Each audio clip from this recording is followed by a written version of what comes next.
नहीं होगा, या फिर अगर वह ऐसा करता है तो फिर उसको क्या सज़ा मिलेगी, क्या दंड मिलेगा। आइए शुरू करते हैं, देखते हैं। तो पहले इसकी परिभाषा देख लेते हैं। आईपीसी में इसकी परिभाषा क्या दी गई है, इसको सेक्शन 494 में बताया गया है। तो आइए इसकी परिभाषा देखते हैं कि इसकी परिभाषा क्या कहती है।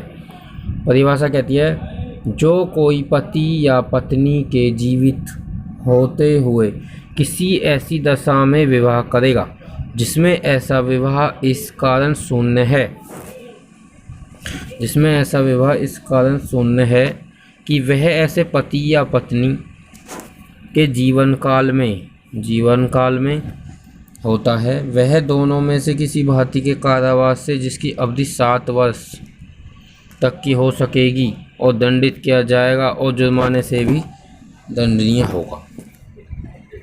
तो इसमें क्या है, अगर कोई भी पति या पत्नी एक बार शादी होने के बाद उसकी अगर पति या पत्नी उसकी पत्नी जीवित है और वह फिर भी उसके जीवन काल में दूसरी शादी कर लेता है तो ऐसा विवाह शून्य होगा और उसको दंड दिया जाएगा, जो कि 7 साल का और दंड होगा, 7 साल की सज़ा और जुर्माना।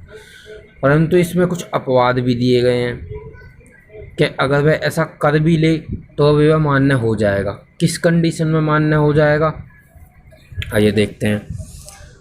इस धारा का विस्तार किसी ऐसे व्यक्ति पर नहीं है जिसका ऐसे पति या पत्नी के साथ विवाह सक्षम अधिकारिता के न्यायालय द्वारा शून्य घोषित कर दिया गया है। मतलब अगर किसी भी न्यायालय ने इन दोनों का विवाह शून्य घोषित कर दिया है तो फिर इनका विवाह तो शून्य ही हो जाएगा। तो जब इनका विवाह शून्य हो जाएगा तो फिर इन दोनों को ये फ्रीडम होगी कि दोनों अलग अलग किसी भी व्यक्ति से शादी कर सकते हैं, ठीक है।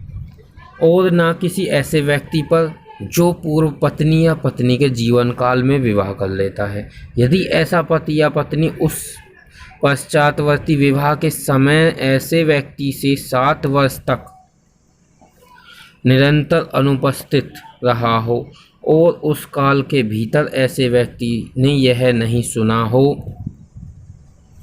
कि वह जीवित है, परंतु यह तब जबकि ऐसा पश्चातवर्ती विवाह करने वाला व्यक्ति उस विवाह के होने से पूर्व उस व्यक्ति को जिसके साथ ऐसा विवाह होता है तथ्यों की वास्तविक स्थिति की जानकारी जहां तक कि उनका ज्ञान हो सके दे देगा। मतलब यह है, अगर कोई भी व्यक्ति है, मान लो कोई पति है, वह पति किसी पत्नी का जो पति है वह कहीं विलुप्त हो जाए और उसकी 7 साल तक वह अनुपस्थिति ना हो, वह 7 साल तक उपस्थिति ना हो, उसके बारे में पता ही ना हो, ना कोई सुने कि वह जीवित है, तो ऐसा होने पर यह माना जाए कि वह मर गया है और उसके ऐसा करने पर पत्नी दूसरा विवाह कर सकती है।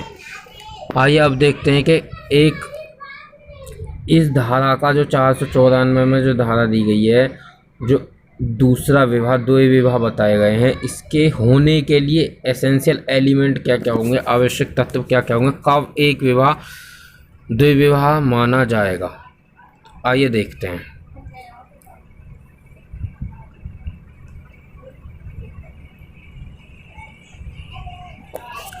द्विविवाह के आवश्यक तत्व। द्विविवाह के आवश्यक तत्व में क्या बताया गया है, द्विविवाह का अपराध घटित होने के लिए 2 बातों की पूर्ति अपेक्षित। मतलब इसमें 2 बातें होनी जरूरी हैं तभी द्विविवाह का अपराध घटित होगा। क्या क्या बातें हैं, पहली बात बताई गई है, द्विविवाह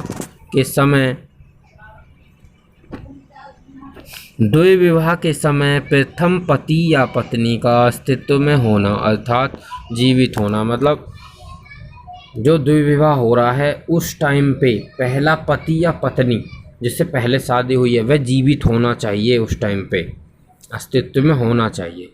और नंबर 2 क्या कहती है, द्वितीय विवाह इस कारण शून्य होना कि वह विधि के अनुसार प्रथम पति या पत्नी के जीवन काल में किया गया है। मतलब ये द्वितीय विवाह शून्य माना जाएगा क्योंकि वह प्रथम जो पति और पत्नी उपस्थित हैं उनके जीवन काल में ही कर लिया। मतलब ये 2 कंडीशंस हैं, ये 2 कंडीशंस होनी चाहिए, अगर 2 कंडीशंस होंगी तभी द्विविवाह माना जाएगा। अब देखते हैं, अगर कोई पति या पत्नी कोई भी अपने पहले से ही पत्नी, कोई पति मान लो पहले से ही उसकी कोई पत्नी है और वह दूसरा विवाह कर लेता है, तो वह कब वैलिड माना जाएगा? इसके लिए इस धारा के कुछ एक्सेप्शंस हैं, कुछ अपवाद हैं जो इस प्रकार के द्विविवाह को मानने बताते हैं। आइए उनको देख लेते हैं क्या क्या हैं। कब किस कंडीशन में एक विवाह होने के, द्विविवाह होने के बावजूद भी माना जाएगा, इसको देख लेते हैं। ये क्या कहता है, इसके अपवाद क्या कहते हैं। धारा 494 में कतिपय ऐसी परिस्थितियों का उल्लेख किया गया है जिनके अंतर्गत किया गया द्विविवाह का अपराध घटित नहीं करता है। ये परिस्थितियां निम्नलिखित हैं। क्या क्या है? नंबर 1 है, यदि प्रथम विवाह सक्षम क्षेत्र अधिकार कॉम्पिटेंट जुरिस्डिक्शंस के न्यायालय द्वारा शून्य घोषित कर दिया है। मतलब अगर जो पहला जो विवाह है वह किसी भी न्यायालय ने शून्य घोषित कर दिया है तो। नंबर 2, यदि ऐसा पति या पत्नी उस पश्चातवर्ती विवाह के समय ऐसे व्यक्ति से 7 वर्ष तक निरंतर अनुपस्थित रहा हो, मतलब 7 वर्ष तक उसे संपर्क में ही ना हो, उसे पता ही ना हो कि ये जीवित है मरा है, और उस काल के भीतर ऐसे व्यक्ति ने यह सुना हो कि वह जीवित है, किंतु यह उस समय जबकि दूसरा विवाह करने वाला व्यक्ति विवाह होने से पहले उस व्यक्ति को जिसके साथ ऐसा विवाह किया जाए इस तथ्य की सूचना दे देता है। नंबर 3 क्या कहता है, यदि ऐसा व्यक्ति मुसलमान पुरुष है, मतलब अगर व्यक्ति जो शादी कर रहा है, जो द्विविवाह कर रहा है, अगर वह मुसलमान है तो मुसलमानों पर यह धारा लागू नहीं होती है। क्यों नहीं होती है? क्योंकि मुस्लिम विधि के अनुसार मुसलमान पुरुष एक समय में 4 पत्नियां रखने का अधिकारी माना गया है, लेकिन मुस्लिम स्त्री एक समय में केवल एक ही पति रखने की अधिकारिणी होती है। मतलब अगर वह मुस्लिम पति है, पति मुस्लिम है तो वह रख सकता है 4 पत्नी, मुस्लिम स्त्री है तो नहीं रख सकती। तो अगर वह पति मुस्लिम है जो द्विविवाह करता है तो ये वैलिड माना जाएगा, और अगर ये मुस्लिम स्त्री है तो ये वैलिड नहीं माना जाएगा।